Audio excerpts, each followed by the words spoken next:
Saliba. We are being recorded. It is the fourth in a series focused on Palestinian children's rights in Gaza, the West Bank, and in detention in Israel. I am Sabine Saliba. I'm from Lebanon, Beirut, Lebanon, and I am the Secretary General of Eurochild, a network of child rights organizations in Europe, and I will be moderating today's session. Thank you very much, DCI and CRIN, for trusting me to moderate this session with such inspiring speakers. The Palestinian cause has always been very close to my heart and many of my actions. This week in Lebanon, we have celebrated 24 years since our country has been freed from Israeli occupation. I hope we will celebrate a free Palestine soon. The aim of this webinar series is to shed light on Palestinian children's rights, particularly in the context of the unfolding genocide. While the past months, or dare I say years, have been horrifying, the past week reached new degrees of terror. At times, it has felt impossible to speak or even to look around and realize that parts of the world around us are continuing with business as usual. But I am comforted to see that we have not all become complacent. Amidst the chaos, there are still those who stand up, speak out, and work tirelessly for change. Today, we will be discussing the situation in Palestine, responsibilities of states, efforts to use existing accountability mechanisms, and exploring new avenues to end impunity. We hope that it will also make space to forge connections and explore what we can all do to end violations of the rights of Palestinian children.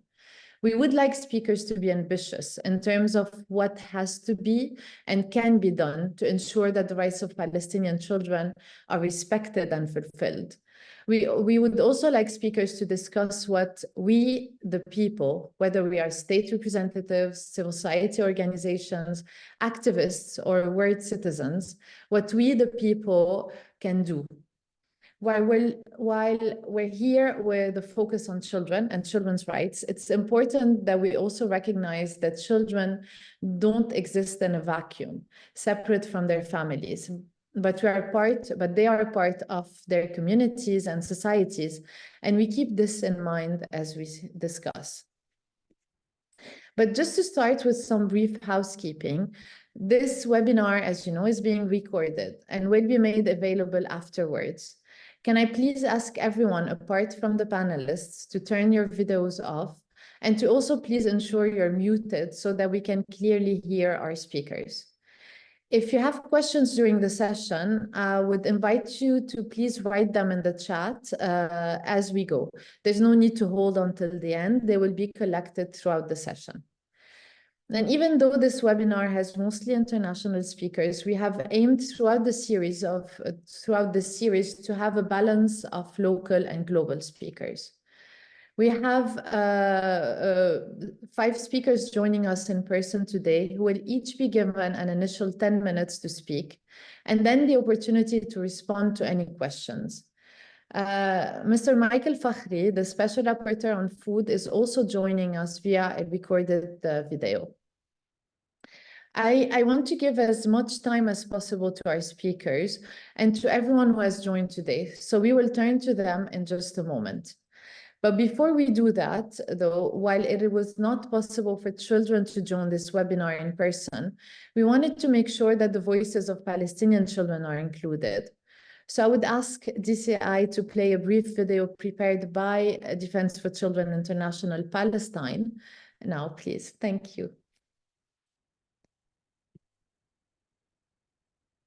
كنا قاعدين بأمان الله لهم لا يقدروا علينا فجأة لقينا الدار فوقينا يومين كاملات طلتنا تحت الأنقاض بدون أكل ولا شرب ولا مية ولا حاجة. كنا متوقعين الموت وإحنا تحت الركام، ما كناش متوقعين الدبابات تخش علينا. قصف ضارنا من هال، خشت علينا الدبابات من هال، لهو صاروا يتخطخوا فوق دارنا. ايش واكتر من مرة طلعت الدبابة فوق دارنا، فتحنا الحيطة على قد الطقرة صغيرة بالعافية طلعنا منها.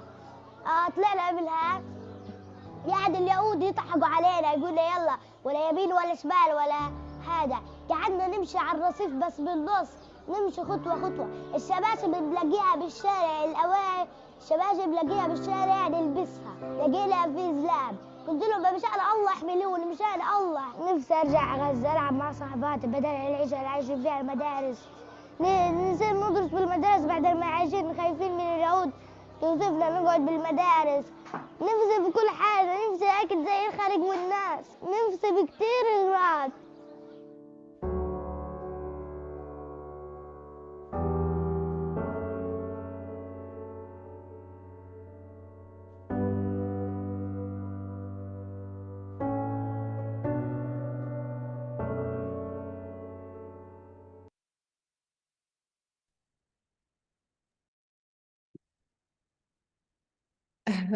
Receiving a message like Rima's message from children living in the midst of war is both heartwarming and heart-wrenching. I think we should never turn a blind eye on these videos and messages, no matter how hard they are. They should serve as a reminder of the patterns of grave violations of children's rights and the devastating impact of conflict on children. Their resilience calls on us to do more, to advocate harder, and to work tirelessly towards a world where every child can enjoy all their rights and live in peace and safety. Their voices must not be lost in the fog of war. They deserve our attention, our compassion, and our unwavering support. I'd like to now turn to our speakers. Our first speaker is Mr. Balakrishnan Rajagopal, who has been Special Rapporteur on the right to adequate housing since May 2020. He is Professor of Law and Development at the Department of Urban Studies and Planning at MIT. A lawyer by training, he is an expert on many areas of human rights, including economic, social, and cultural rights, the UN system, and the human rights challenges posed by development activities. Mr. Rajagopal, over to you. Thank you. Thank you, Sabine. Thanks for this very important panel. First, let me just start by stating the obvious. The impact on children in the conflict since October has been nothing short of catastrophic. In fact, it's better to say that it's an extermination campaign against children. And because the images are with us all over the place, it's unbearable to see.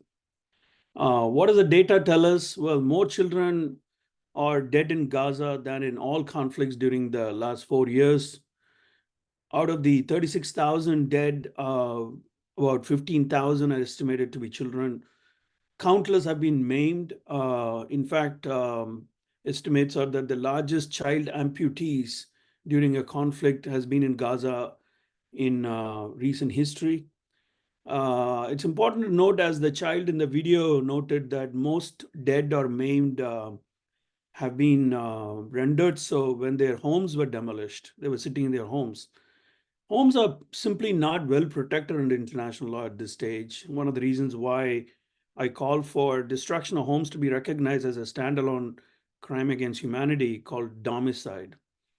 If homes are better protected, children would be too. Or if children were better protected, then so many homes wouldn't be destroyed. But neither is the case right now. Their education has been completely denied when homes are destroyed and they're forcibly displaced. All schools have been destroyed in Gaza. Starvation prevails because the entire food system has been destroyed. No medical care because all hospitals have been destroyed, and they lack even basic access to things that are needed for relief of pain and medications, including anesthetics. Psychological trauma and impact are actually, it's hard to imagine what that impact might be. We just don't, it's too early in the conflict to know what that might be, but it's going to be untold and unprecedented. Let's just also remember that it's not just Gaza. West Bank is also very seriously affected. Since 7th October, 107 Palestinian children, including 106 girls and one boys and one girl, have been killed in the West Bank, including East Jerusalem, including 105 killed by Israeli forces, 1 by Israeli settlers, and 1 by either Israeli forces or settlers. One must also note that the impact of the October 7th attack on Israeli children has also been severe. 38 dead on that very day and 20 orphaned. Thousands have been traumatized.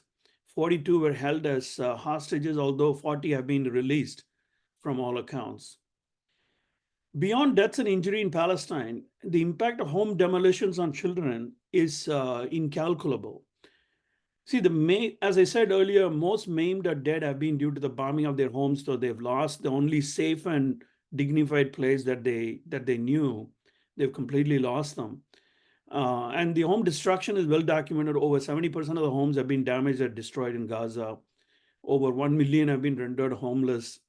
1.7 million have been forcibly displaced, among which a majority of children, and 1% are orphans. They are floating around without any parents. And then let's also remember that there are punitive home demolitions, which has been part of Israeli policy for a very long time, including consistently since 2014. When children lose their homes, it's important to realize that they lose the safety, security, and belonging that children expect to feel well in their lives. The health, psychological, educational, long-term negative economic impacts, including on their future prospects for children when they lose their homes or become homeless, are extremely well studied. In fact, well recognized in literature over a long period of time. This is not a repairable injury easily for most of these children. It's going to be very, very hard to pull out of it.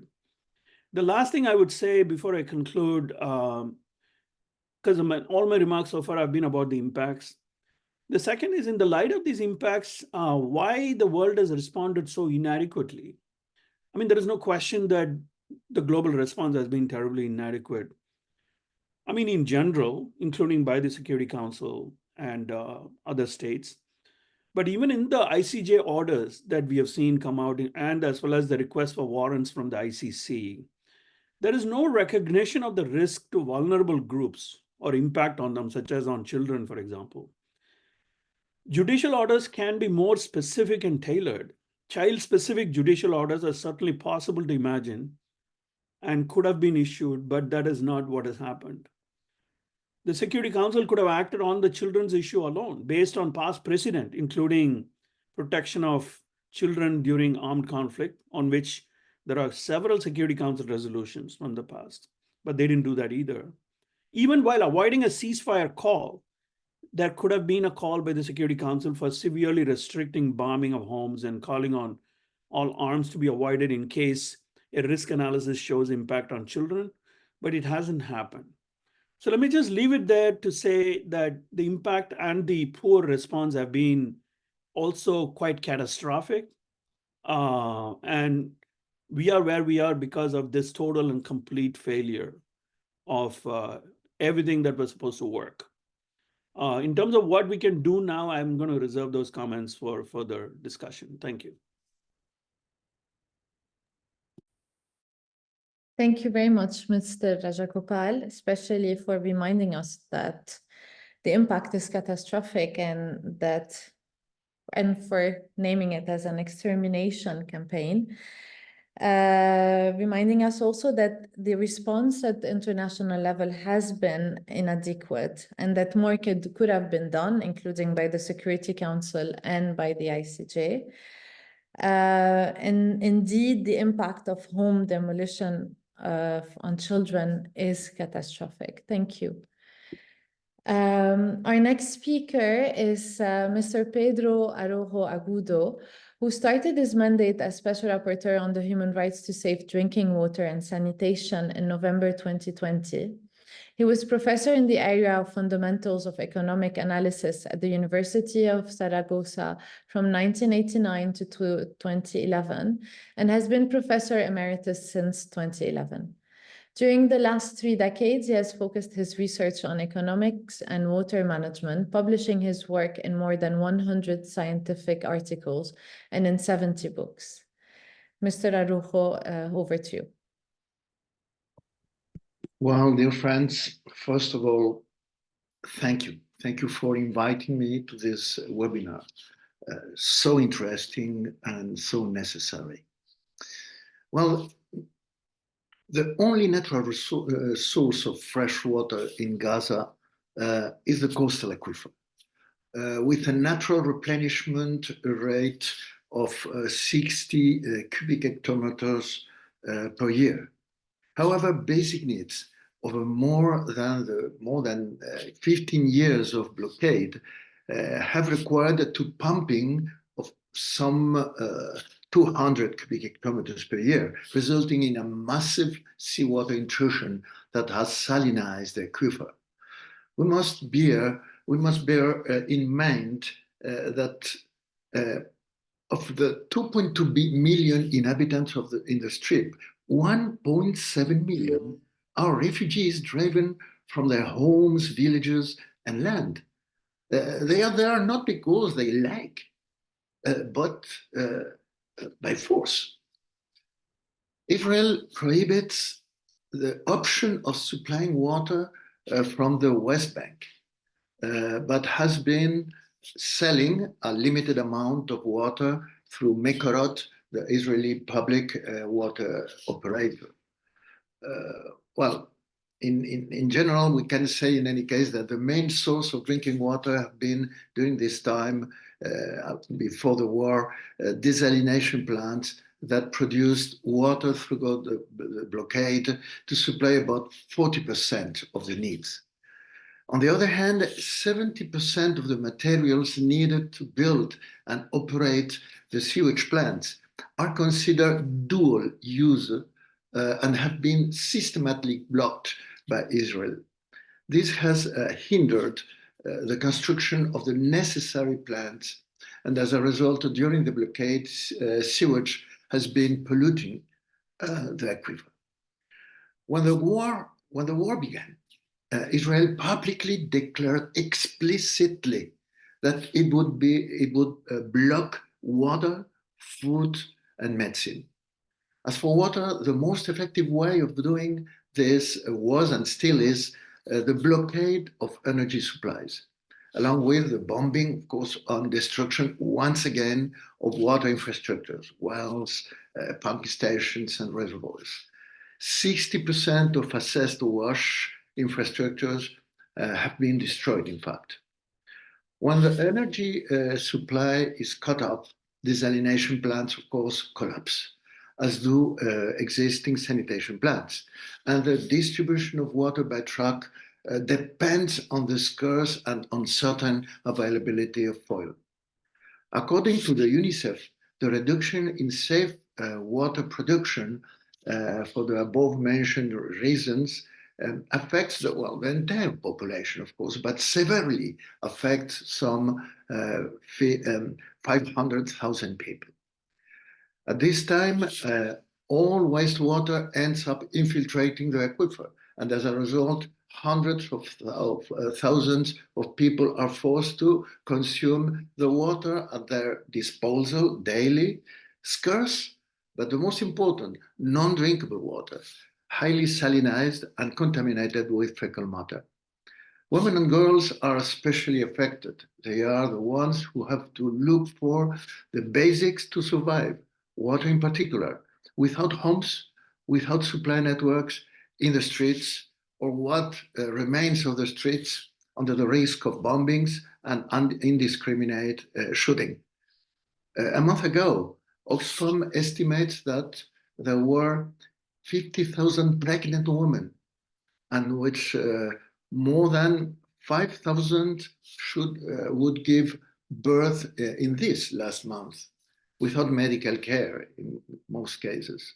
Oxfam announced also that a good part of newborns and babies up to 3 months old die from diarrhea, hypothermia, dehydration, and infections. And this is only a small part of the silent deaths that are occurring.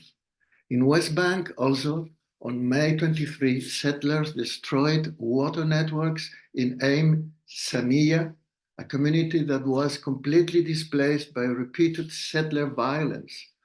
The latest figures in the West Bank indicates that since October 7, some 232 Palestinian households with more than 1,300 people, including 650 West Bank children, have been displaced by settled violence. According to UNICEF, cases of diarrhea in children under 5 years old rose to 71,000 in just 1 week at the beginning in December last year. Cases of dysentery and other intestinal infections are, of course, increasing. In Rafah alone, 100,000 diarrhea cases were reported a few days ago, while contagious diseases such as smallpox even are emerging, with some 5,000 cases detected in a population that lives in overcrowded conditions. According to the WHO, diseases have more potential to cause deaths than even direct military conflicts in the long term, as rates of infection diseases are increasing. Water pollution and lack of sanitation are triggering waterborne diseases such as cholera, diarrhea, dysentery, hepatitis A, typhoid, and polio, which are the main causes of death among children up to 5 years old. The problem is not only the scarcity of water, but the contamination of the scarce available water. It is a real silent bomb. Silent, but as lethal, as more so that the bombs that we see every day destroying entire buildings. Remember that there are already 8,000 children who have been murdered, a third of the total civilian murders.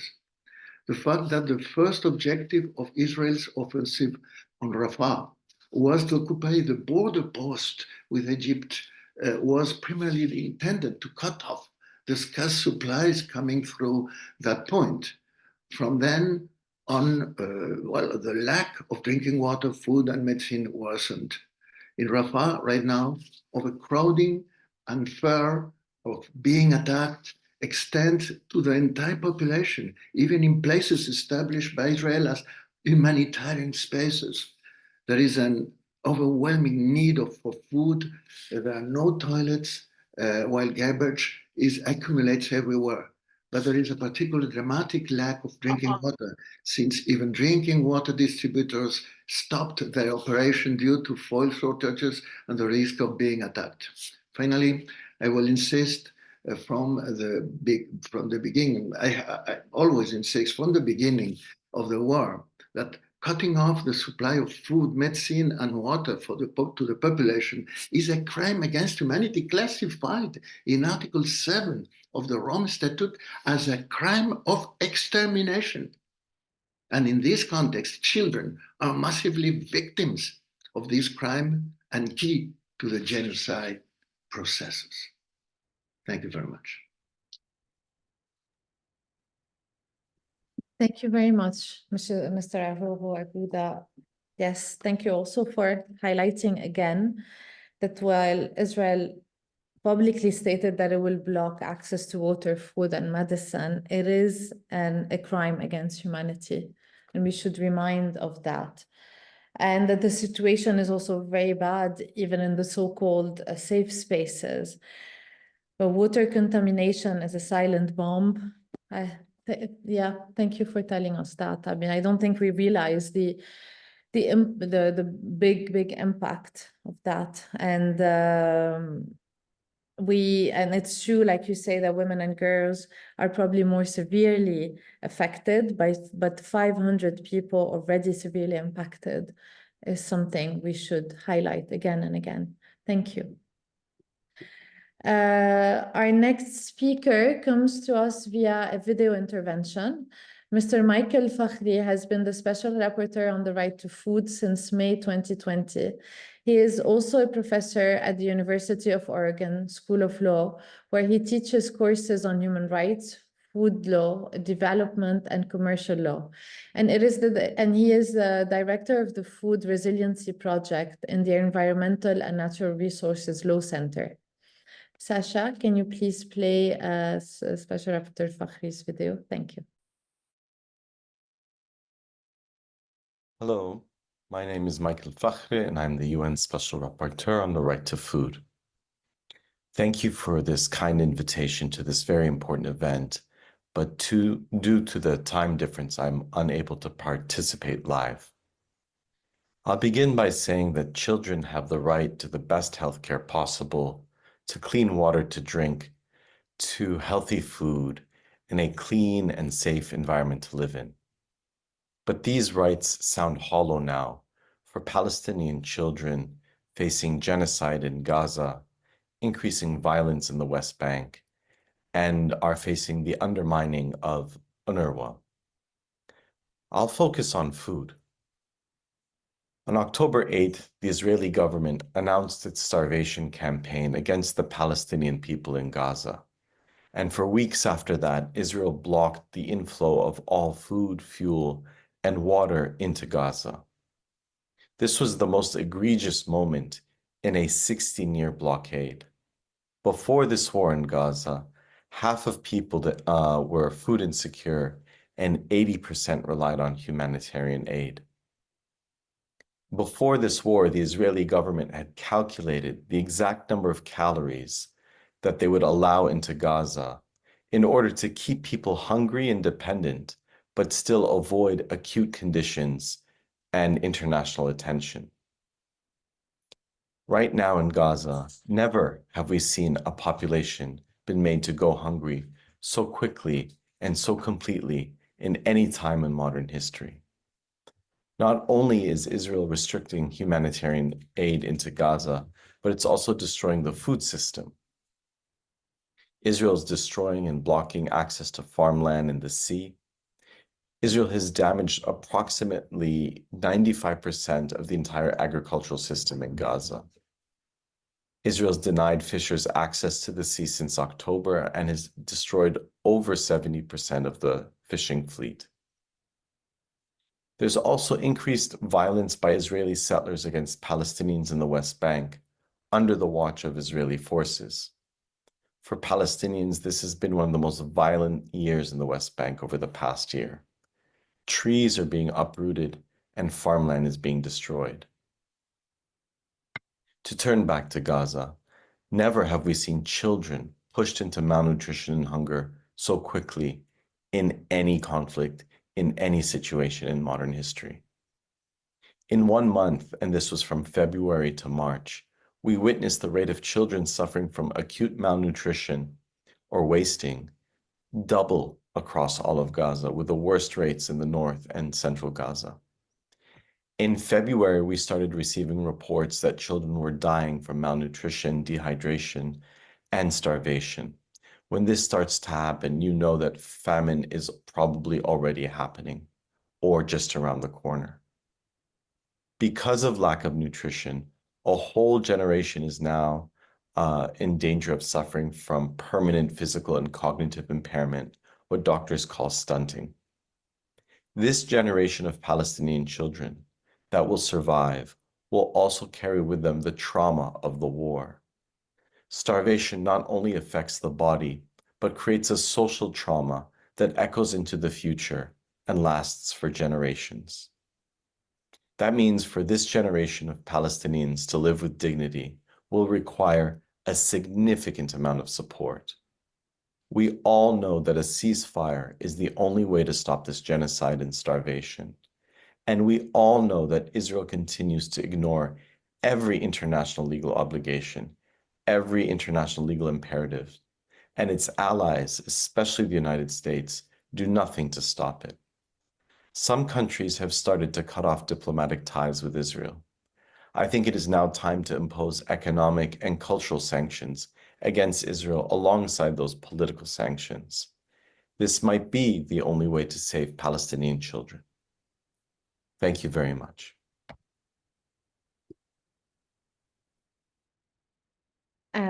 Even though he's not with us, I'd like to thank Mr. Fakhri for reminding us of many things, including that limiting access to food did not start in October, just like Mr. Rajagopal reminded us that punitive home demolition did not start in October either, it started in 2014. And also of the settler violence in the West Bank, just like Mr. Arrojo reminded us as well. Infrastructure in Gaza has been destroyed, and farmland in the West Bank as well. There are long-term risks for children that we cannot assess today. But I'd like to thank him again for highlighting the need for sanction and the importance of the impact of sanctions, especially economic and political sanctions. Our next speaker is Professor Anne Skelton, who is a respected global figure in international children's rights with an established track record on both research and legal practice. Throughout her career, she has transformed children's rights through strategic litigation in South Africa and plays a key role internationally as chair of the UN Committee on the Rights of the Child, ensuring that national governments uphold children's rights. Professor Skelton, over to you. Thank you, Sabine, for that kind introduction. It's been very sobering listening to all that has been said so far, but it is a great honor for me to add a perspective coming from the UN Committee on the Rights of the Child. As most of you probably know, the committee is a body of 18 independent experts that monitors the implementation of the Convention on the Rights of the Child and its optional protocols. We are due to review Israel in September. Actually, they were supposed to come in May, but they postponed, and they informed us about that in January. And when they did so, we decided to take the opportunity to send an updated list of issues for the state to provide answers to. Now, a list of issues is provided after a state has reported, but getting closer to the dialogue in order to give them an opportunity to provide new information. And of course, in respect of Israel, this was massively needed because they had reported prior to the 7th of October. So the list of issues starts with asking Israel to provide information about the number of children in Israel who were killed or injured, who lost parents during the 7th of October attack, and the number of children taken as hostages affected by a hostage taking, and also asked Israel to say what efforts they have been making to ensure trauma-focused mental health services for those children. The second part of the list of issues then moves on to asking what measures Israel has taken in respect of the rights of children under the Convention and international humanitarian law in respect of children living in the occupied Palestinian territories.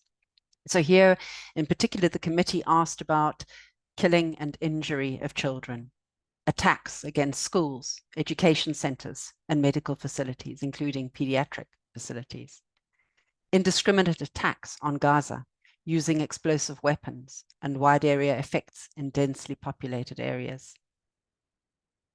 The alleged arbitrary detention, ill treatment, and torture of children in Gaza, and the investigation of such allegations. Then the list of issues goes on and asks the state party to explain the measures that it's taken to prevent the negative impacts of the denial of humanitarian aid, including food, medical supplies, water and electricity, on the rights of children in Gaza. So some of the things that we've heard talk about already during this webinar.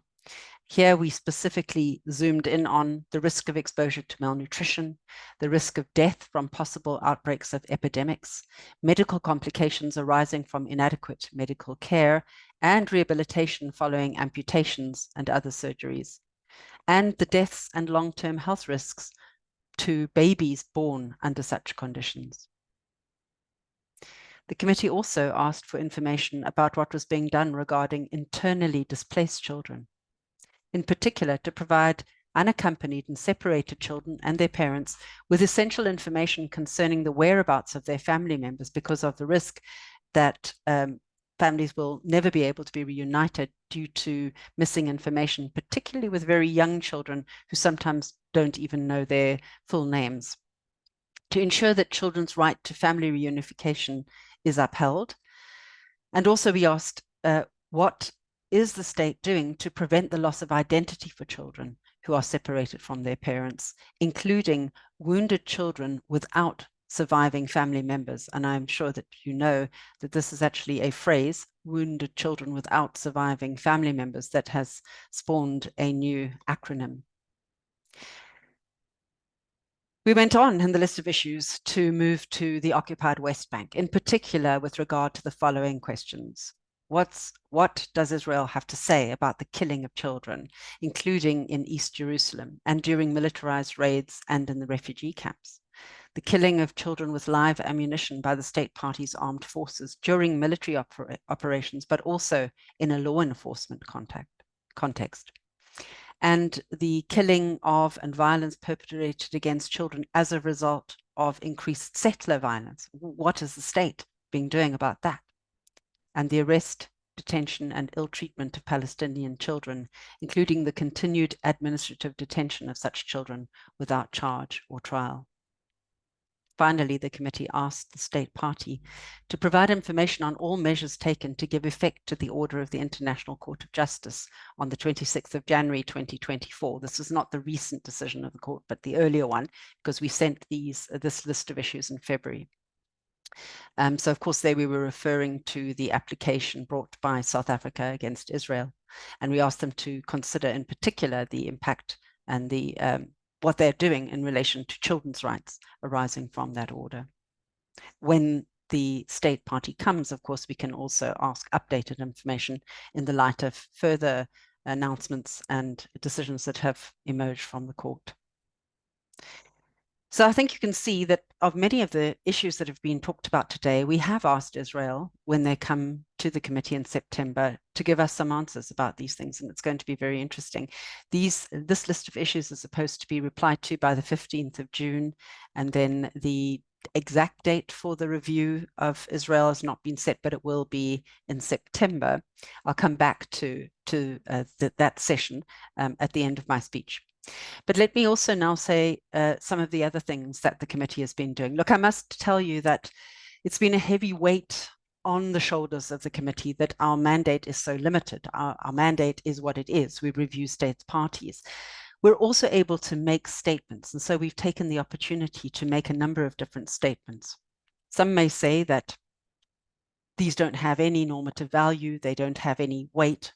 But I think they do have a declaratory value, and I think the Committee on the Rights of the Child has been amongst the most vocal of the treaty bodies in its response to what's been happening in Gaza. And I think these statements also allow the committee to kind of keep our pulse on the finger of what is happening and to add its voice to contemporary challenges and crises and to try to propose solutions and to keep the pressure up, quite frankly, just to keep the pressure up. Since the beginning of the conflict, the committee has actually released several statements. The first one was issued on the 10th of October 2023, and the committee stated its profound shock by the grave violations of children's rights in the context of armed conflict in Israel and the occupied Palestinian territory. And the committee called for an immediate ceasefire right then, 3 days after the attack, to end the killings, maimings, abductions, and the denial of humanitarian access.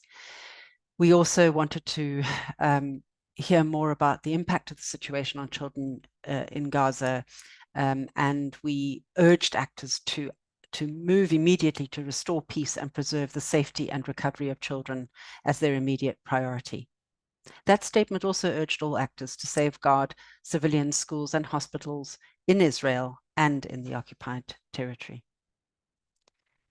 Then on the 20th of November, the committee released another statement adding to how many more children had been killed. And it was noted already then that the war had claimed the lives of more children in a short time and with a level of brutality that had not been seen for decades. Before that statement, the committee had already urged for a ceasefire.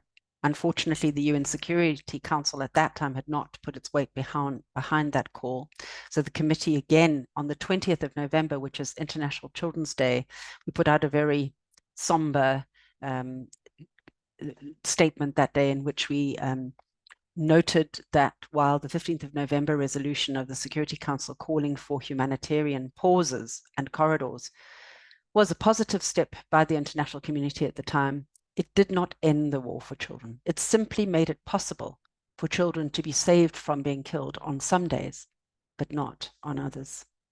The committee concluded, of course, that ceasefire was the only solution, and that we needed a return to the basics of humanitarian law and for thorough investigations by competent authorities into all of the grave violations against children that were occurring.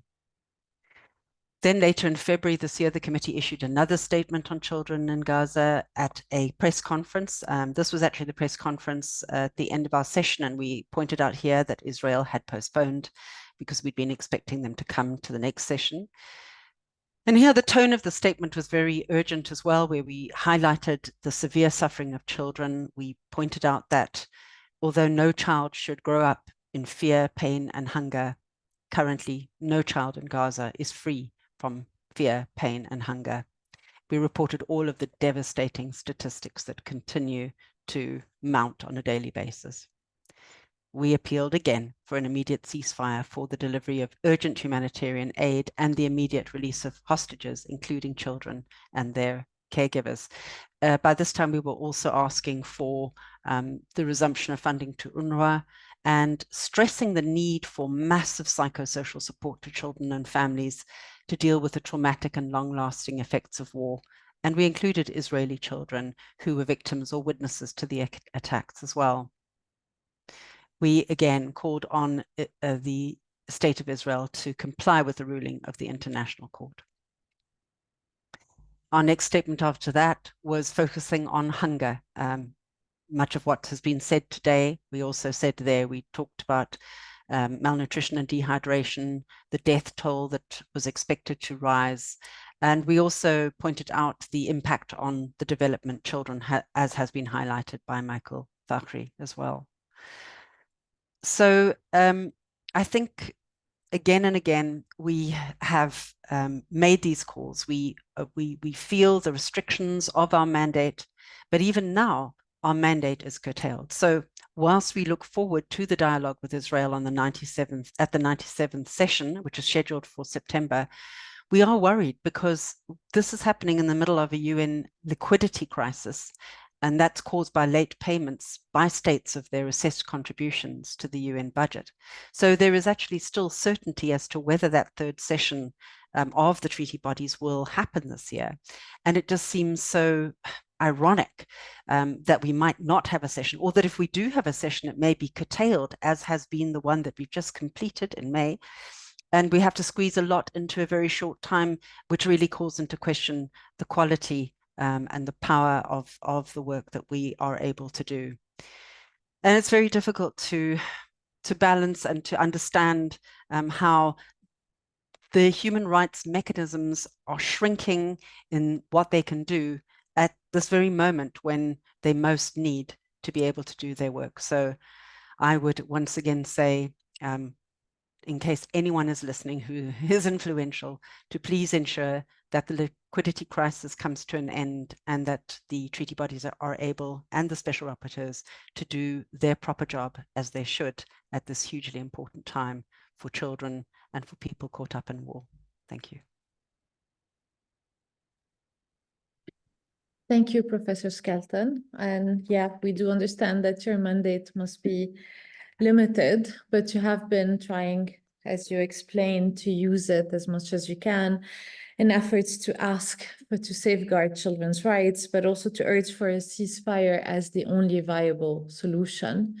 I really hope that you'll be able to hold the September session as you would like it to be, and that there will be that the financial situation will be at least in part resolved.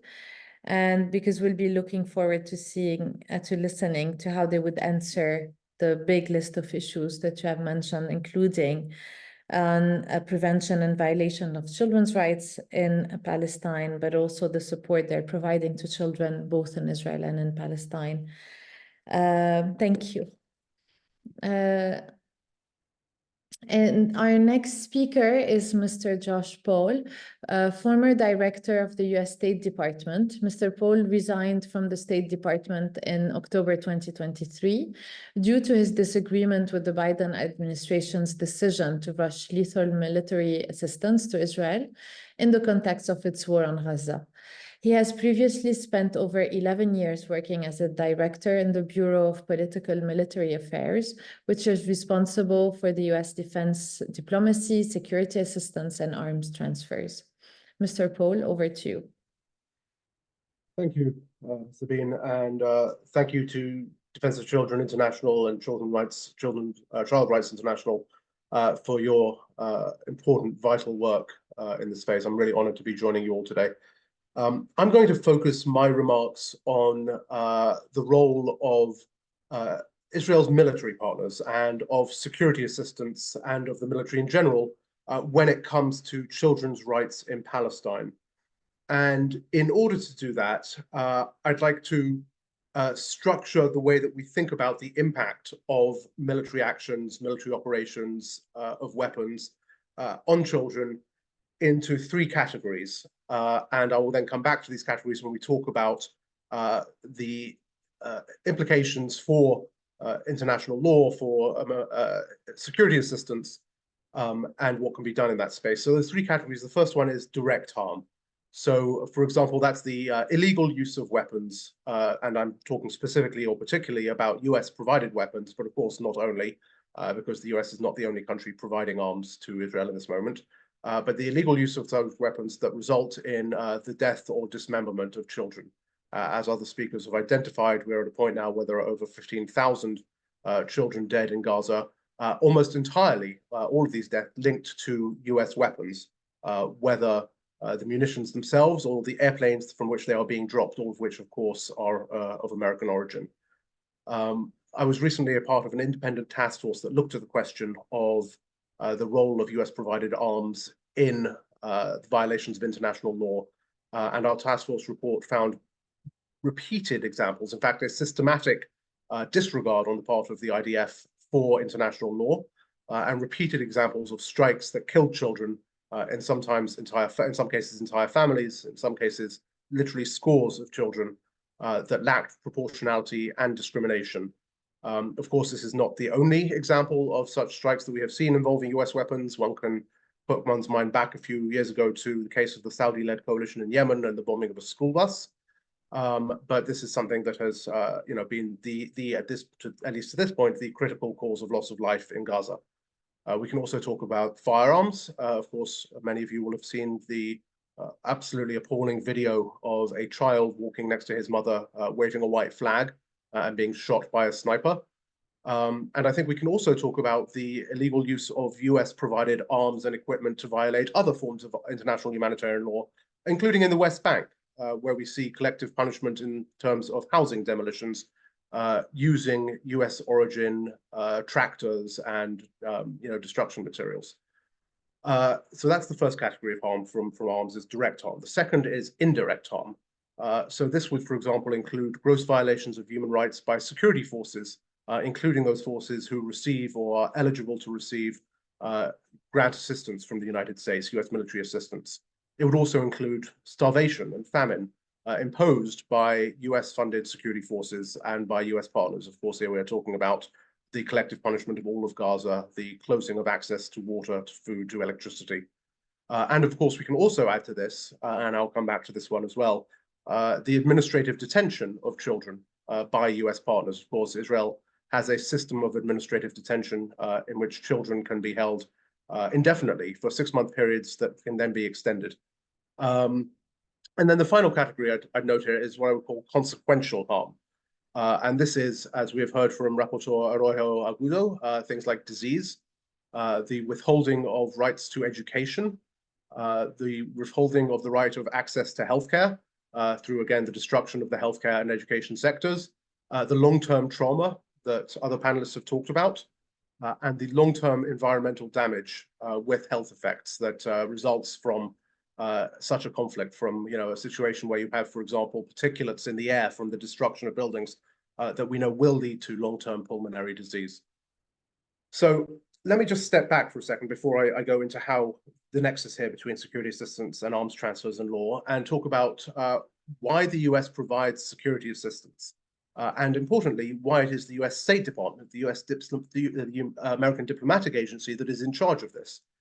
It is because security assistance provides leverage. It provides influence over partners. When a partner is willing to work with the United States on its most sensitive military aspects, that opens up the door to other conversations on human rights, on other reforms. And that is why, since essentially the Marshall Plan, these authorities have been vested in the State Department. It is because they are a tool of foreign policy, a tool of diplomatic leverage. And so when you see, for example, spokespeople talking from the podiums of the State Department or the White House and saying that we don't tell other countries what to do, that's laughably false. The very reason that these authorities are vested in the State Department is so that we can tell other countries what to do. So what are the policies and laws that apply here? And I think, first of all, let's talk about that direct harm piece, right? That use of arms to specifically kill and injure children. The Biden administration in February of 2023 issued a new conventional arms transfer policy. This is the policy that guides decision-making about arms transfers. And this Biden administration conventional arms transfer policy was actually the best such policy issued by any administration to date, in that for the first time, it doesn't just provide a framework, but it actually provides directive language. And I'd like to just briefly quote from that language. It says that, quote, "No arms transfer will be authorized where the United States assesses that it is more likely than not that the arms to be transferred will be used by the recipient to commit, facilitate the recipient's commission of, or aggravate risks that the recipient will commit serious violations of international humanitarian or human rights law, including serious acts of violence against children." I do not know how at this point in the conflict, with everything that we have seen so visibly, one can argue it is not more likely than not that the arms that we are providing, particularly the air-to-ground munitions, particularly the firearms to the IDF, will not lead to serious acts of violence against children. And yet it is the Biden administration's policy right now and decision that it is not more likely than not, and the arms continue to flow. There is also, of course, underlying law, in this case, the Arms Export Control Act of 1976, that arms can only be used for the purposes for which they were furnished. Again, one might assume that violations of international law, including international humanitarian law, are not a purpose for which US arms are ever furnished or provided.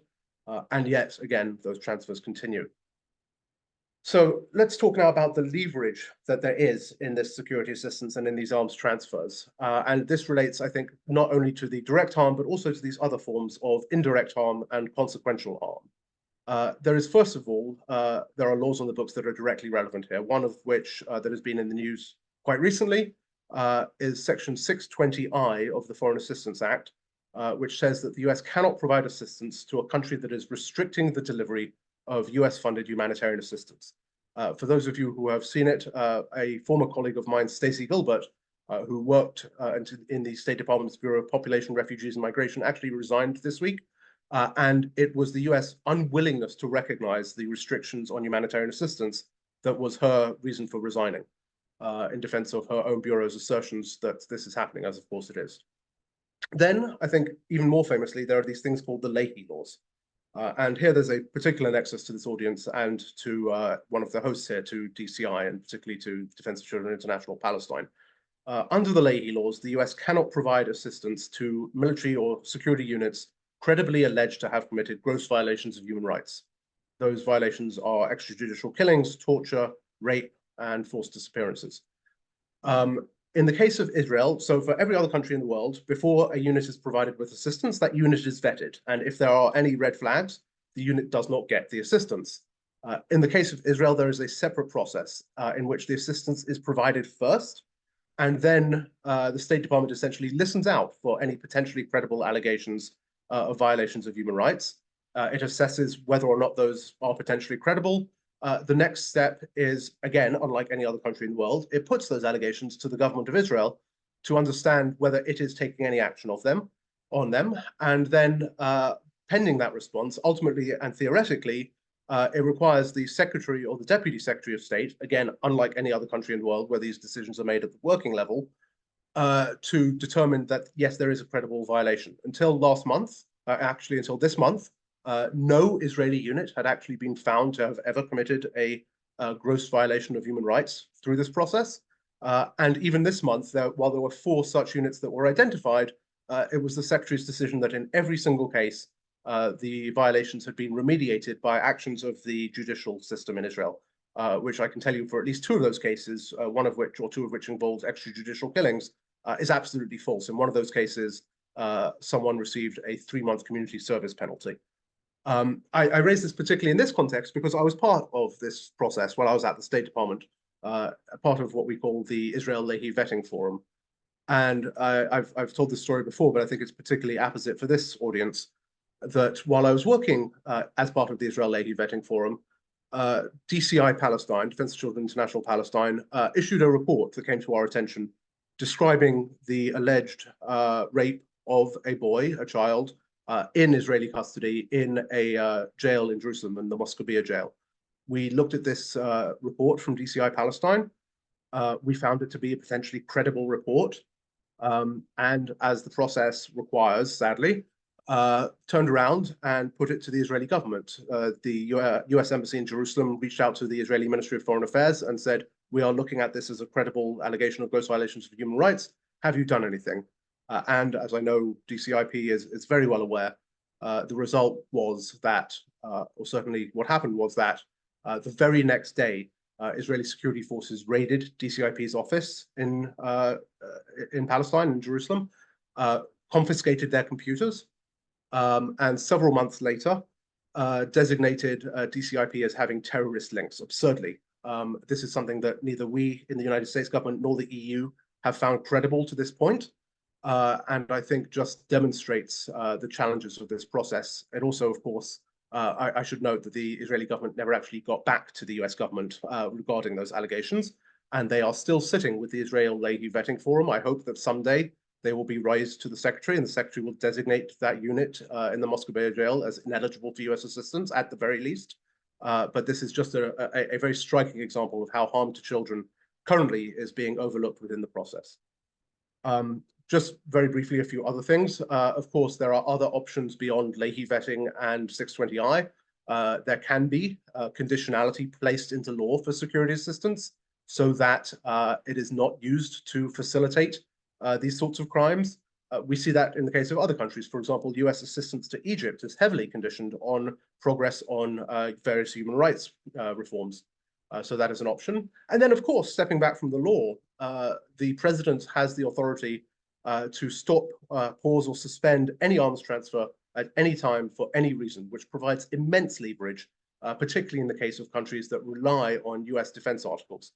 But again, this is something that the United States, to this point, with the exception of this one pause that has been announced on a single shipment of bombs, was certainly unwilling to use before October, including in the context of collective punishment, such as housing demolitions, where there were attempts from Congress to press the State Department to take some sort of action, and the State Department always declined to do so. And of course, since October, where we have seen this unconditional support, for Israel and for the IDF, that has provided the arms and facilitated the operations that have caused so much damage and destruction. So the point is that in both law and policy and in practice, when it comes to security assistance, there is a clear nexus to the potential for harm to children, but there is also a clear nexus to the leverage to stop it, whether it is caused directly by US or foreign arms or indirectly by partnered forces or as a consequence of their actions. And I think leaning on the ability to use that tool, pressing countries to pause or stop or suspend or condition security assistance in these sorts of contexts is something that needs to be done. Just a couple of closing other recommendations. I would also note the importance of telling this story as DCIP did in that very stirring video we saw at the beginning of this presentation. I hate to say it, but as an appeal to emotion. So here in Washington, DC, there have been, since October, almost weekly screenings in Congress of Israeli videos, the Israeli embassy coming in to the US Congress and screening videos of October 7th. And that has shaped, I think, a lot of the congressional perspectives. I think that there needs to be a similar appeal to emotion. It is well to talk about, 16,000 dead or 5,000 smallpox cases or all this sort of thing, but there needs to be, I'm sorry to say, a very visceral presentation as well to level the playing field, as it were. I think it is also important to highlight hypocrisy and double standards. The ICC is a great example of this, where, of course, the case against President Putin right now revolves around the removal of Ukrainian children to Russia.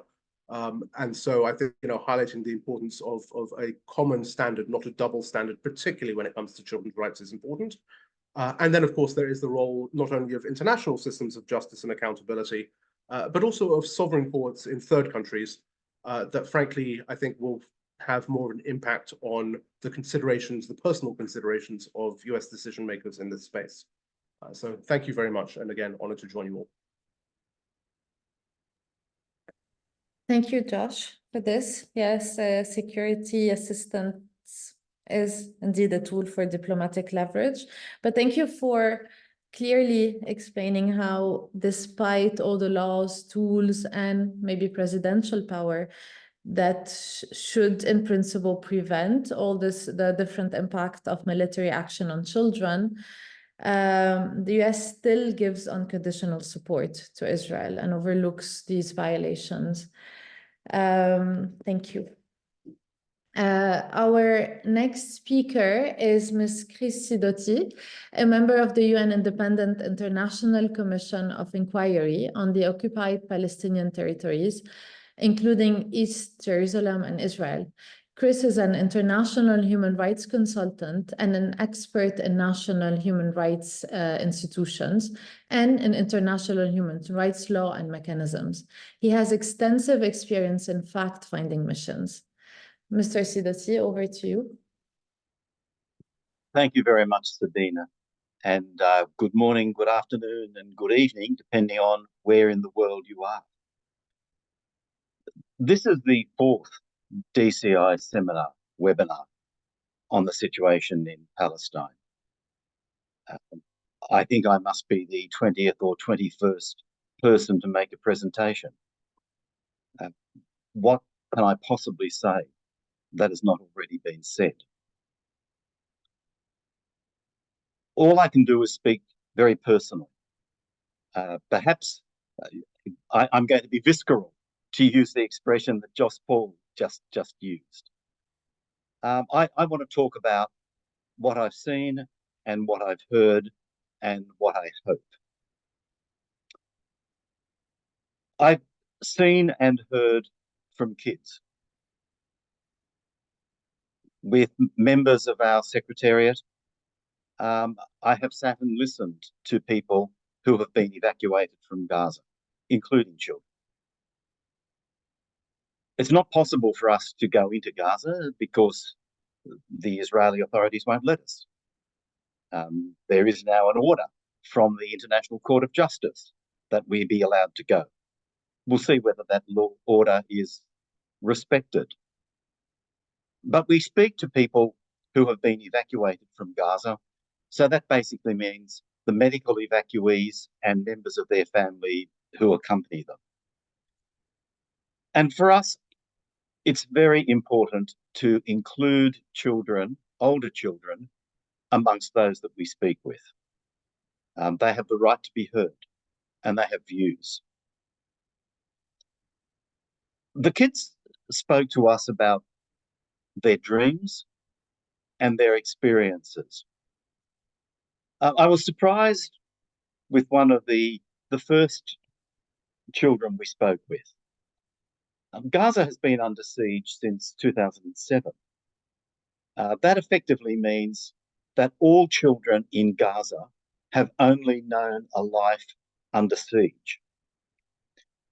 And yet, Khalid, who we met, said that life was beautiful before this war started. Khalid is 14. Although, like all kids, when we asked him his age, he said he was 15. He was there with his sister, Lena, who was looking after him, a young woman committed to her brother. Khalid was a gym enthusiast, and he told us how he used to go 4 times a week to the gym. This was the life, he said, that was beautiful. Khalid doesn't know what happened to him. He was injured in a blast while he was away from his family's home, and he woke up many days later in hospital. He doesn't know why he'd gone, where he'd gone, what his purpose was. The family thinks that perhaps he went out looking for food. He suffered shrapnel wounds, particularly to his head, but most seriously to his chest. Broken ribs, pierced lung, teeth knocked out, jaw broken. He'd been affected by the war a few days before that. Not so seriously. He was injured by broken glass when a shell hit his house. The wounds became infected and they weren't able to heal because there were no antibiotics in Gaza. For him, life was beautiful. Hearing him talk about life being beautiful reminded me that it wasn't supposed to be like it is for kids in Gaza. This was not how it was meant to be. I remember 1989 when the Convention on the Rights of the Child was adopted. What a breakthrough that was.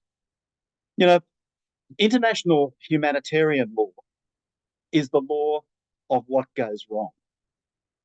International human rights law is the law of what should be right. And the Convention on the Rights of the Child presented a vision for children, a vision of what was right. Remember how we identified 4 fundamental principles: non-discrimination, so that the kids in Gaza would be treated like all other kids are treated.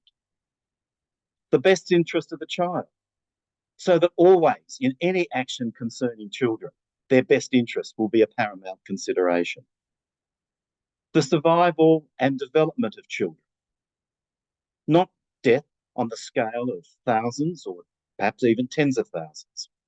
The opportunity to develop, to go to school, to go to university, to be healthy. And then participation. The real breakthrough principle in the Convention on the Rights of the Child, contained in Article 12, for the first time recognising that children have the right, according to their age and maturity, to participate, to have their voices heard. This was the vision. And yet nothing could be further from the reality from the children of Gaza that we met. We met 9 babies who could not even be identified, who had been evacuated without their parents, without any family members, all together in one ward in the hospital. One of them blinded in one eye by shrapnel. We met and listened to families about family experiences. It seems that this war is producing a whole lot of new terminology. Mr. Rajagopal, the Special Rapporteur on Housing, talked about domicide, the destruction, the mass destruction of housing. Professor Skelton talked about the new term being used in UN circles, wounded children without surviving family members. I mean, I want to add to these new terms the word familicide, the killing of whole families. People in Gaza live in their extended families in one building, multi-story buildings, where perhaps parents would live on one floor with their parents, children would live on other floors with their spouses and their children. When these multi-story buildings are destroyed, whole families are destroyed. And when 1 or perhaps 2 children survive, they are often the only survivors of extended families that have been wiped out. We met one man, a grandfather, like I am, a senior professional, who was there with his wife, with his daughter, a young woman, and with 2 grandchildren. aged 9, and at that stage just 2 weeks old at the time of the destruction. The children had been buried under the rubble when a missile hit their house. The children's parents, this man's son and daughter-in-law, and their 14-month-old daughter, 14-month-old sister, had been killed. The grandparents' daughter, who was a senior professional, and her husband, and their 6-month-old baby. The grandfather's 17-year-old son, his sister and his sister's children, and other family members had all been killed when their 3-story house was destroyed. Most of the dead, 50 in all, were women and children. Another new word, familicide. Children in Gaza who we met will be growing up without parents, siblings, grandparents, cousins. This is not how it was meant to be. Nana, the vision of the Convention on the Rights of the Child presented a very different world for children than the world that the children of Gaza are experiencing. Our Commission of Inquiry is trying to listen to their voices. We'll report. We'll be like the Committee on the Rights of the Child, the Special Rapporteurs, the UN systems. We will feel like voices crying in the wilderness. And yet, it's important that this be said. It's important that the experiences of the children of Gaza be heard, be recognised, and be responded to. There are things that are clearly necessary right now. There must be a stop to the killing. On the same day as the Committee on the Rights of the Child called for a ceasefire, the 10th of October, our Commission of Inquiry called for the total cessation of hostilities. A ceasefire, the cessation of hostilities, is possible, but we have simply not seen the political will on the part of the belligerents to do it. We must have enforcement of international law, and not just giving lip service or calling for it. States have the means of enforcement, and the Security Council in particular has the responsibility, the obligation under the United Nations Charter for enforcement. There have been many claims by the belligerents that international humanitarian law is being observed, even though we and so many others see frequent violations. They try to get out of it. The Special Rapporteur on the occupied Palestinian territories, in her recent report, referred to humanitarian camouflage. And she said that the Israeli authorities are hiding behind lip service to international humanitarian law, claiming that they're observing it. But if ever there were a clear-cut case of what the law requires, it is found in the 3 sets of orders from the International Court of Justice. 3 sets of orders that are clear and specific, are not weasel-worded or debatable, and yet they are not being complied with, and there is no enforcement action by the authority with responsibility for that, and that is the Security Council. ICJ orders are binding, and they are enforceable, not by the court. Courts generally don't enforce their orders. In this case, by the Security Council.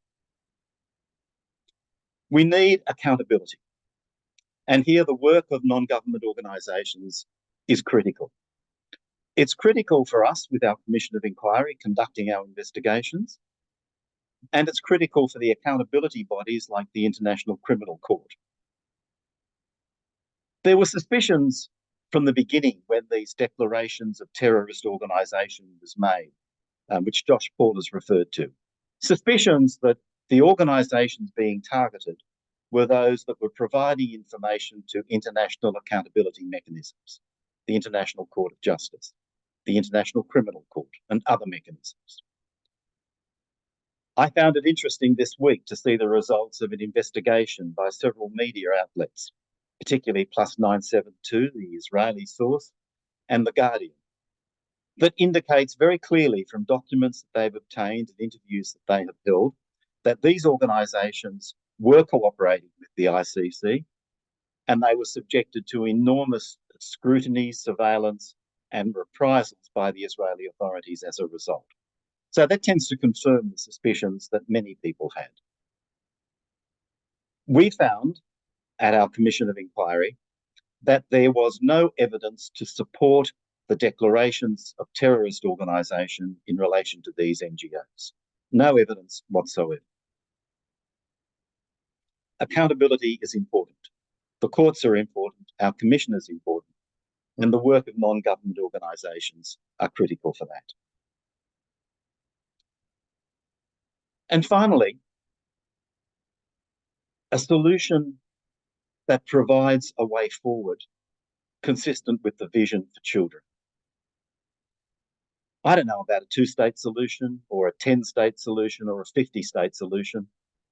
What I know about is a human rights solution. Human rights law provides the basis on which this 100-year-old war can be resolved. Respect for human rights, compliance with human rights, and the provision of societies for people that are based on human rights. A vision of a Palestine fit for kids. That's really what we should be aiming for now. The children of Palestine, Gaza, the West Bank, East Jerusalem, deserve nothing less, and the children of Israel deserve nothing less. One of the kids we met was in hospital with his sister. Let's call him Ahmed. He was 13, another boy. He was 13, but he said he was 14. His sister was 11. They were there with their grandmother looking after them. 2 missiles had hit their house around lunchtime. Their mother and 2 of their siblings had been killed. The father survived, and uncle was killed as well. Ahmed had injured legs, badly burnt arms and thighs. He had plates in his legs, he was in a wheelchair, he couldn't walk. His sister had shrapnel throughout her body, including her chest and her back.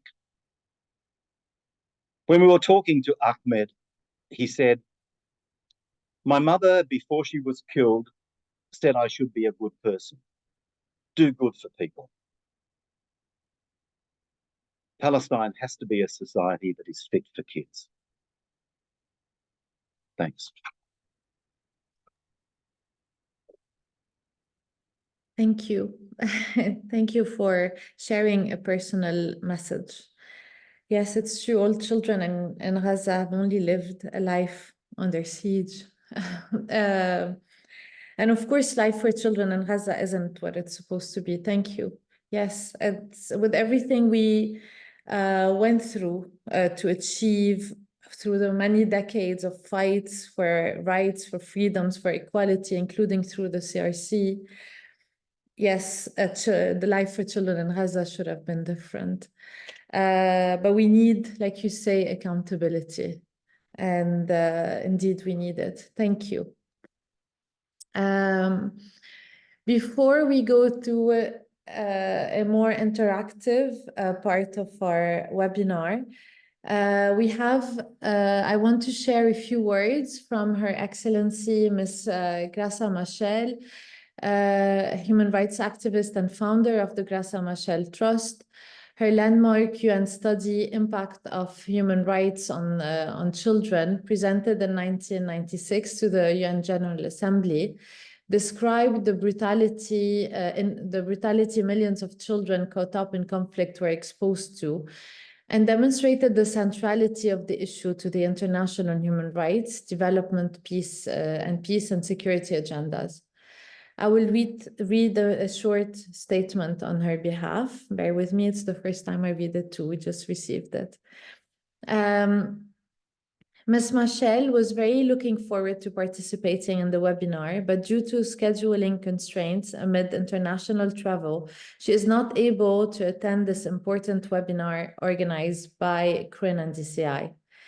Ms. Machel stands in solidarity with the people of Palestine, particularly its precious children, who are paying the heaviest price in this vicious cycle of violence.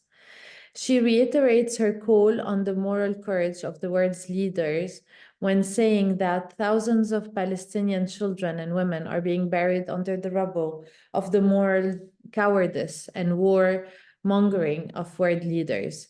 Innocent civilians deserve protection from the cruelty of war, no matter their bloodline. We must demand an immediate end to the carnage in Gaza and restore the sanctity of human life. Additional humanitarian land routes urgently need to be opened to meet the overwhelming need for life-saving aid. Ceasefire now. Voilà. So thank you to all our speakers for your insightful interventions. We will soon be getting to the Q&A from the audience, so please type your questions in the chat. I would like to start with a question to all panelists. In your response to this question, I invite you to also add any comments you would like to make or reflections you have following your fellow panelists' intervention, or you can also ask a question directly to them. Undoubtedly, trust in international and human rights systems is shaky, to say the least. So my question is, what do you think is needed to rebuild trust in the multilateral and UN human rights system? And how can all of us here play a role in doing this? Are there any of our panelists who would like to start?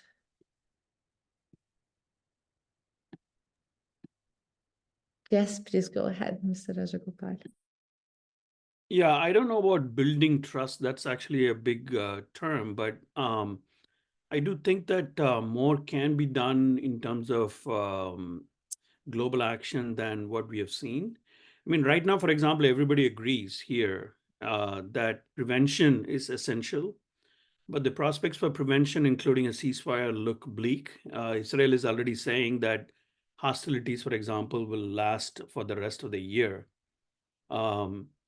So I have been publicly saying this for a while, that countries should really, by countries, I mean countries other than the ones on the Security Council, including the Global South, so countries such as South Africa, should really explore more actions against Israel, including drawing on precedents from the historical experience of taking action against apartheid South Africa, including in the 1970s.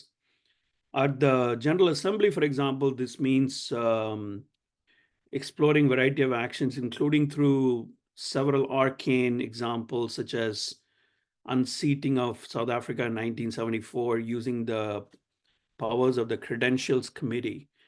Just to clarify, it's not a call for expulsion or suspension of Israel from UN membership, but unseating is different from those actions.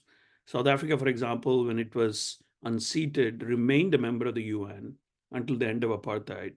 None of its legal rights were affected, and the legal agreements that it signed, including with the UN, remained in force. So it's not going to affect anything really as a matter of international law. But it does put the ball in the court of countries in the Global South, which, draft one resolution after another in the Security Council, like Algeria just did, for example, in the Security Council. But they don't go anywhere. They get blocked. So the question is, what else is possible? I'm just saying that while they are not equally, shall we say, effective tools, the Global South is not without tools either. And I'm not sure that besides hyperventilating about damage, whether Global South itself shouldn't be doing more. I believe that they should. So that's one way in which you show that whatever is the rump international system that is left when Security Council is frozen and ICJ orders are ignored, it's still possible to find space for taking some action. The other thing I would say regarding the third-party engagement, which is a very valid point that Josh Paul made, the use of third country courts or national courts for enforcement. I believe that there is a great deal of potential in that. I agree with him on that. As an example, I referred to the Dutch court order on F-35 parts, which was pursued. It's still leading to several subsequent steps, but I believe that that shows a way in which third country courts can be used. Particularly, in my view, the use of courts against private companies and other non-state actors should be pursued more vigorously, because these are easier than cases against states, which can raise the shield of sovereign state immunity before courts. For example, in the New York case that Center for Constitutional Rights pursued, this was one of the problems that the judge said, well, I agree with you substantively. I wish I could do something, but I'm blocked by claims of sovereign state immunity. And I believe that, for example, if you take the recent attack on the Al-Mawasi camp, the ammunition used has been specifically identified as having been manufactured by a company in California. Why not use existing legal options, including through third country legal pursuit, or even within the US legal system, to go after private actors, which will be harder for them to actually defend against. And the reputational costs of being sued when you are actually held to have caused the deaths of children, for example, could be quite severe on companies. So I think that these are actions that can be taken that are being underexplored right now. That to me is one thing that can be done at the global level. Thank you very much. Yeah, anyone else would like to answer the question as well? Yes, Mr. Arrojo, go ahead. Well, I think we need to mobilize, try to mobilize the population in each country for demanding our respective governments to get more clearly involved in this so important issue worldwide. Demand a ceasefire, release of hostages, and the opening of a negotiation process in order to end the illegal occupation of Palestine and blockade operations such as the one that has been enforced in Gaza. That must be a pressure from all the governments, all the member states. I think it's important to join South Africa in the legal denunciation of genocide. It's important to ask the government in each country, in each member state, to get involved in this question. It's not just to say, well, South Africa is in the way, we look at what happens. No, to get involved, to join South Africa in this sense. And the unjust boycott to the UNRWA, so unjust, to stop this boycott and to ask our respective governments to react in these questions. We need to promote, I think, a global movement support of the UN in the face of the attacks and blackmail it is receiving the UN, while demanding a profound, of course, democratic reform that makes it effective in the functions for which it was created. But at present, in urgence, we need to react. The UN is at present under attacks and blackmails that are not acceptable. Denounce and block the sale of trafficking of weapons to the region. In Spain, this is in the way, for instance, not admitting ships with arms for going to the region. Denounce and terminate any research or collaboration agreement with Israel and Israeli institutions that has a military relationship or possible application. There's a movement in the universities, I think, is a good issue. Demand the unblocking of the Security Council in the effective demand of the ceasefire.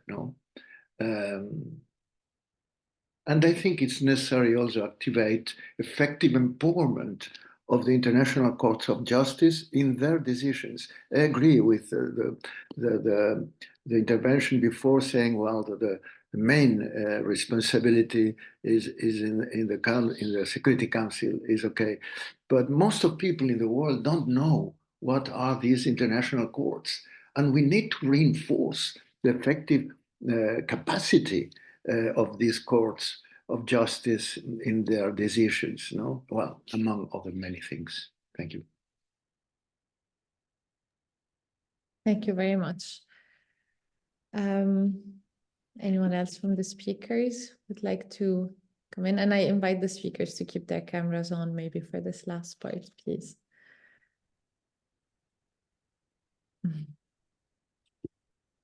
You can just unmute yourself, and if you want, just answer the question. Otherwise, we also have a few questions from the audience. Okay. Great. I can maybe go to that, and we can come back to more specific answers to this question if you'd like a bit later. So we can go on now to the questions from the audience. I'll just start with the first one. And just to remind you to type in your questions, and if you have a question specifically for one of our panelists, please indicate that.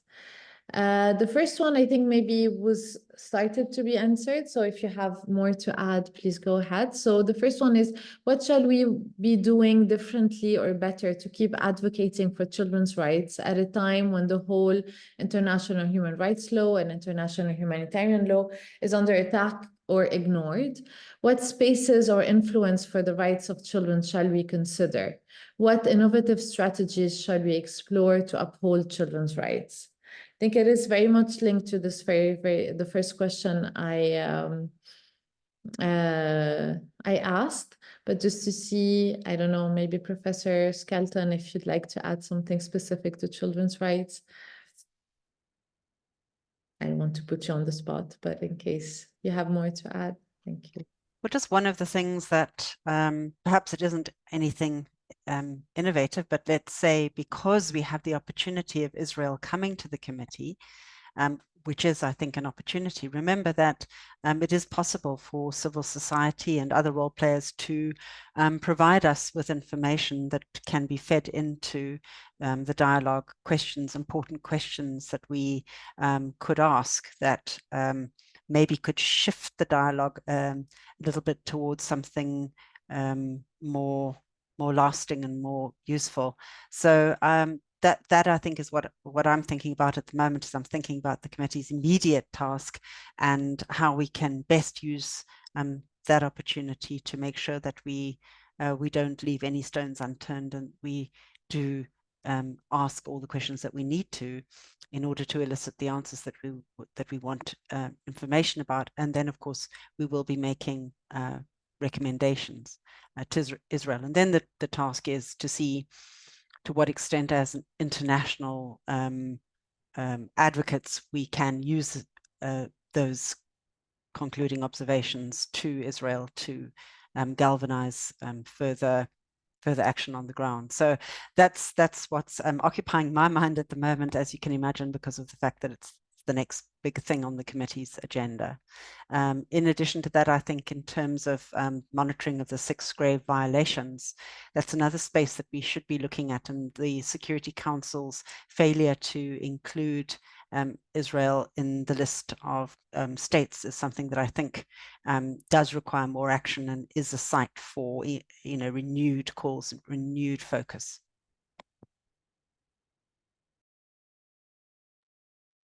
Thank you very much, Professor. Another question, I'll read it as it is. Such informed, passionate, and harrowing information. Thank you all. It is important to hear you and know you are doing what you can. It's a question specifically for Josh. Josh's point on getting the stories of Palestinian children and families in front of influencers, decision makers, and politicians. How could that happen? I give you the floor. Well, maybe I'll start, but I'm sure others will have thoughts as well. I think it's the voices of children that need to be heard most directly. And I think it's often hard to get those voices in front of influencers and decision makers, given the distances of space and all that kind of thing. I'm going to be going and spending some briefings with Congress and meeting with members in the next couple of weeks with a group of doctors who have recently returned from Gaza. And having heard their stories from them directly, I know how compelling members of Congress will find their stories, and hearing from them directly about the suffering that they have witnessed and the trials and tribulations that they've been through. So I don't know if there is a way to bring children from Gaza in front of parliamentarians, whether it be in Europe or in the UN or in the US. But to the extent that we can continue to get the direct words, the direct voices of children out there, I think they are their own best advocates and need to be heard from directly more. Thank you. Mr. Sidoti, did you want to add? Yeah, thanks, Sabine. I was just going to come in to agree completely with Josh. Getting the voices of children out and giving them opportunities to participate as well is one of the most critical things that we can possibly do. And that's not just a matter of doing that to convince people, as important as that is. It's giving the young people the opportunities that they have never had to have an influence in their own lives. This is part of restoring to them the rights that they had as children. So I think that is an absolutely critical first thing that we can be doing. Secondly, I think we need to transform much of the language of our advocacy. I think, Sabine, your early question was, what can we do to restore trust in the international system? I must say, I'd turn that round the other way. What can the international system do to deserve the trust of people? Because at the moment, it's not doing anything that warrants us trusting it at all. And this needs to be said particularly to the P5 and particularly to the United States, that advocacy of a rules-based international order is all very good and well when it applies to other people, but when it applies to ourselves and our friends, it's a totally different story. So we have to see a complete change of perception on the part of the most significant states in terms of one rule of law applying to everybody and one international system that is the mechanisms for international governance or international order, it's a better way of putting it, before anybody's going to have any trust in the international system. And I think that the P5 need to recognise that, because they don't seem to at the moment. None of them.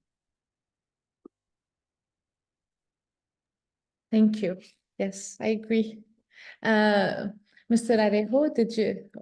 Arrojo, is it a new hand? Yeah, you're muted. Yes. No, just I would like to raise an idea. I think we need to make more visible and empower Israeli and Palestinian social movements that promote dialogue between their peoples in general, but in particular with respect to children. I think that would give a very powerful moral lever. It's just an idea. Thank you. Another question we have, maybe an individual complaint before the UNCRC could be brought on behalf of one or several Palestinian children, setting out the breaches Mr. Sidoti mentioned to raise more awareness about their plight.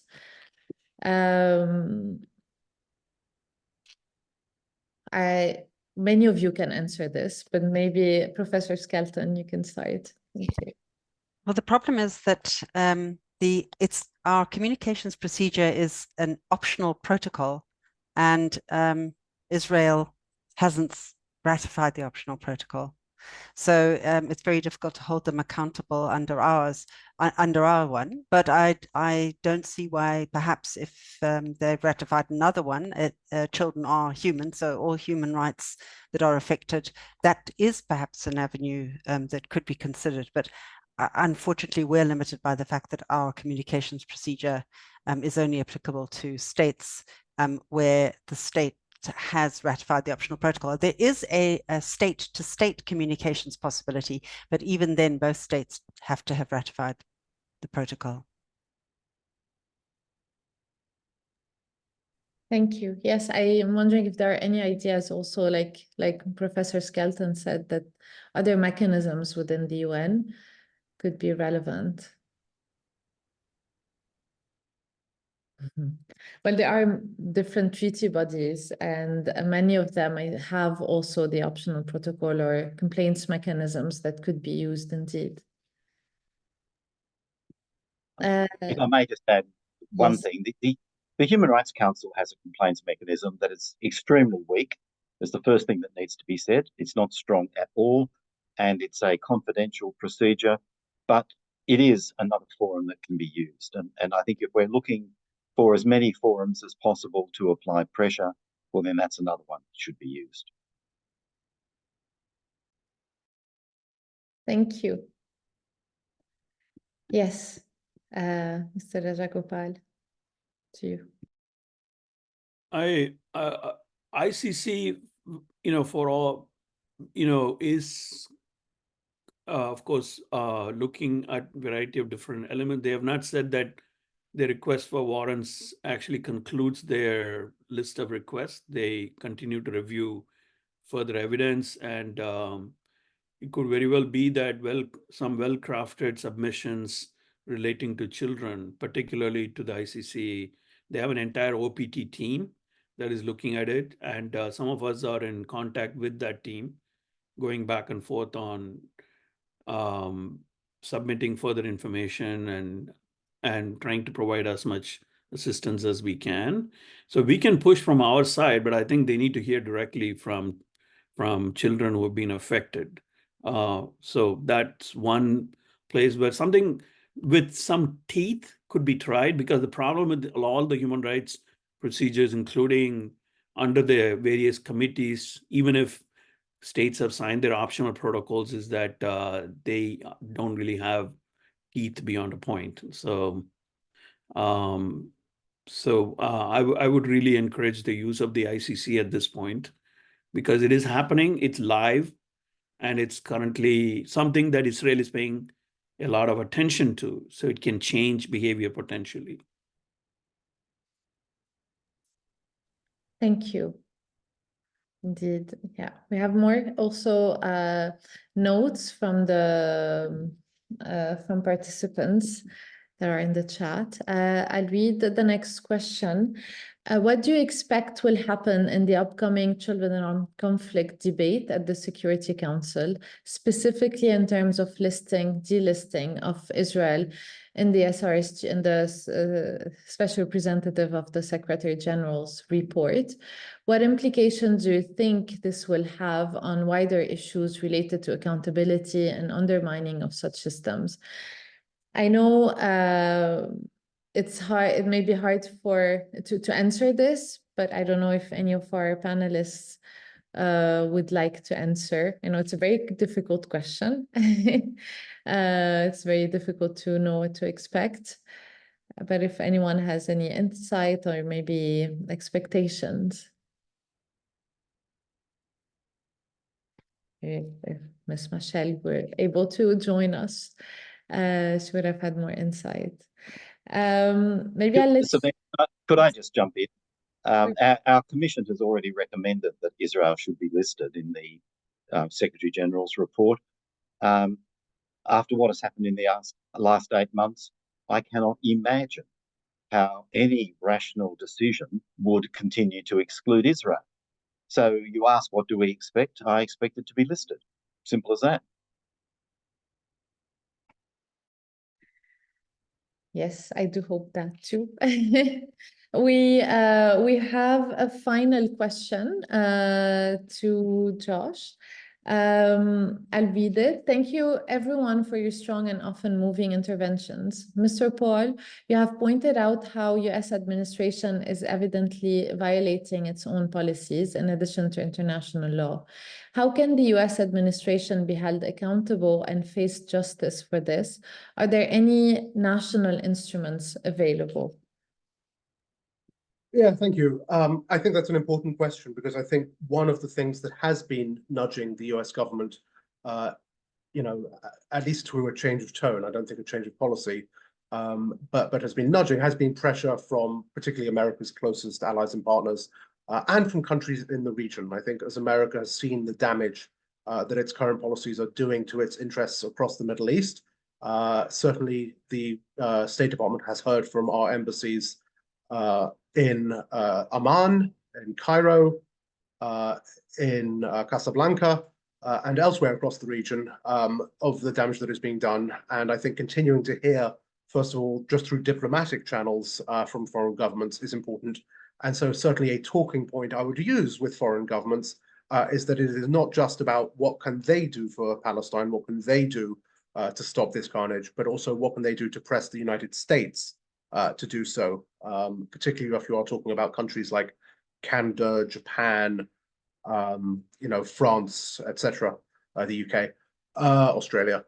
So that's one part of it, I think. And then the other piece is something that Mr. Rajagopal touched on, which is the use of sovereign courts. There are crimes here of universal jurisdiction.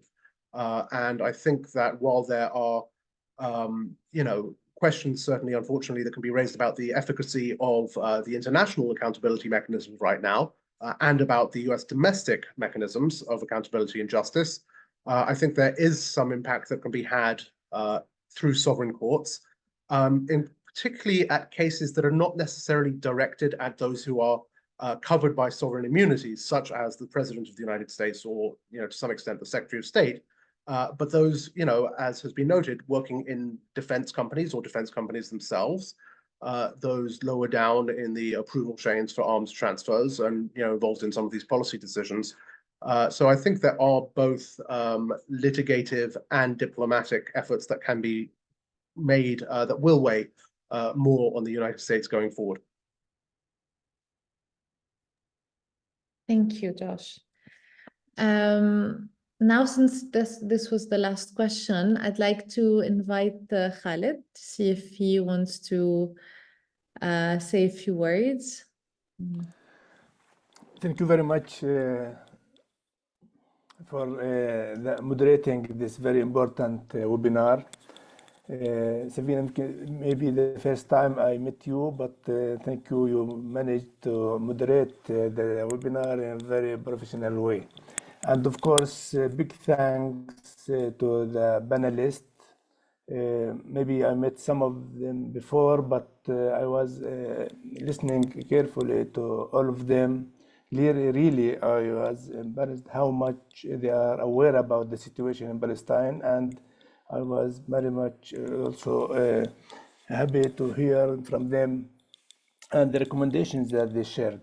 So thank you all, and of course, thanks to all the panelists in the previous webinars.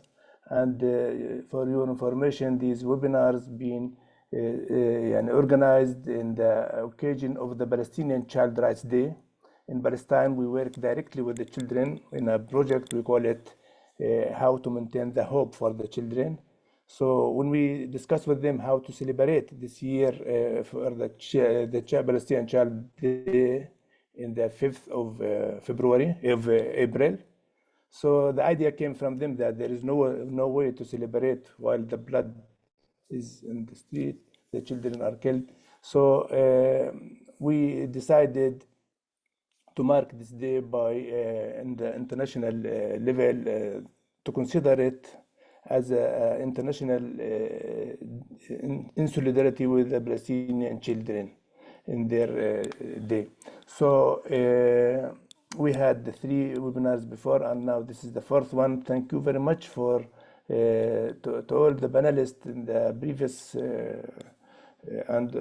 previous webinars, and of course thanks to the our partner CRIN who participate and with us and partner with us in these webinars, and thanks to the moderators, Margaret, the Vice President for the DCI in Europe, and to Bibo, the Director of DCI Italy, and to Leo from CRIN, and of course to Sabine. Myself, I would like also to stress that, yes, I heard the presentations, the high-level presentations.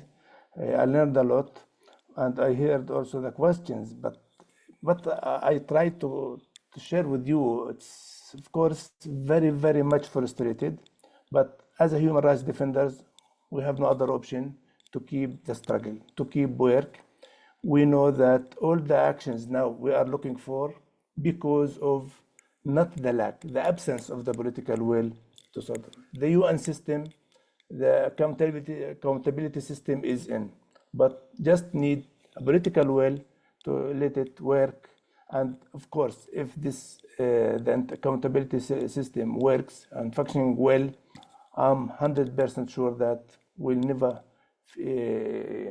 live or see such atrocities in Palestine or in other places in the world. So I believe that now the struggle to put into the genocide in Gaza, the war crimes and crimes against humanity, it will be a lesson. It will be a first step to end impunity around the world, because what we are suffering from is the impunity and of course no accountability and the complicity from the states.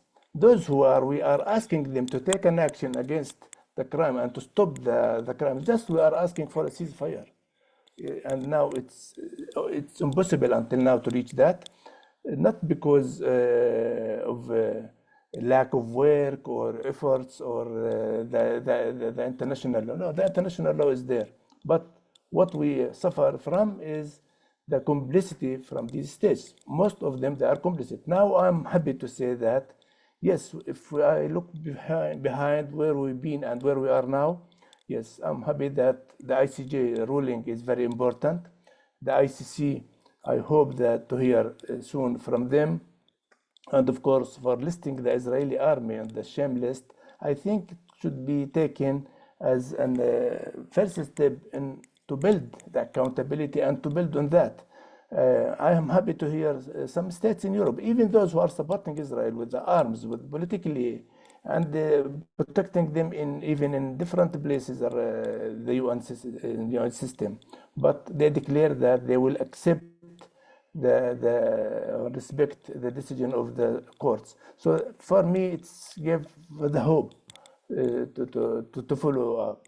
But still, while we are talking, working, jumping here and there, traveling, going, but still the blood is continuous, the shed blood circle is continuous, so the killing is continuous. Our main concern now is how to reach the ceasefire in order to take care of the children, as the panelist shared, that there is no right for the Palestinian children, and all the rights that mentioned in the Child Rights Convention are violated completely. So I cannot imagine, now we are around 8 months under such circumstances. So how the 2,300,000 Palestinians living there, about 50% of them children. So you can imagine those who are not killed, they're injured. Those who are not injured, they are suffer from the psychologically, and with the lack of food, with the no clear water, no houses, no living in the streets. So you can imagine how much work needs when we will reach the ceasefire. So thank you very much all. Thanks to my colleagues in DCI, and again thanks to Kren for joining us in these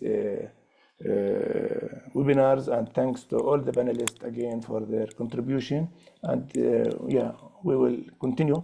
We will keep the hope, and we will continue until putting into this genocide, and of course to hold the criminals accountable. Without hold the criminals accountable, nothing will be changed. They will be back again to the same circle of bloodshed, and not only in Palestine, in other places. So if we manage to put in and to hold them accountable in Palestine, I am sure that will be reflected in all human rights around the world.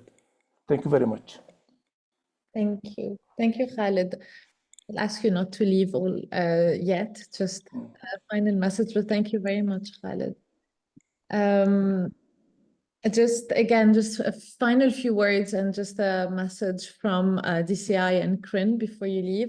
So thank you everyone here who has joined, whether it was just for this webinar or if you've joined us for a few of them in this series.